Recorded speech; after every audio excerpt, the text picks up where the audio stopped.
ছড়া যে বানিয়েছিল, কাঁথা বুনেছিল, দ্রাবিড় যে মেয়ে এসে গম বোনা শুরু করেছিল আর্য পুরুষের খেতে, যে লালন করেছিল শিশু, সে যদি শ্রমিক নয়, শ্রম কাকে বলে?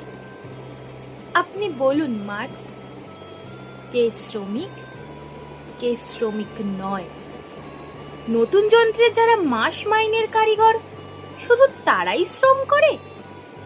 শিল্প যুগ যাকে বস্তি উপহার দিল, সেই শ্রমিক গৃহিণী প্রতিদিন জল তোলে, ঘর মোছে, খাবার বানায়, হাড় ভাঙা খাটুনির শেষে রাত হলে ছেলেকে পিট্টি দিয়ে বসে বসে কাঁদে, সেও কি শ্রমিক নয়? আপনি বলুন মার্কস, শ্রম কাকে বলে? গৃহশ্রমে মজুরি হয় না বলে মেয়েগুলি শুধু ঘরে বসে বিপ্লবীর ভাত রেঁধে দেবে, আর কমরেড শুধু যার হাতে কাস্তে হাতুড়ি? আপনাকে মানায় না এই অবিচার।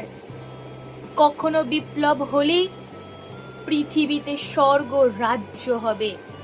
শ্রেণীহীন, রাষ্ট্রহীন আলো পৃথিবীর সেই দেশে আপনি বলুন মার্কস, মেয়েরা কি বিপ্লবের সেবার দাসী হবে?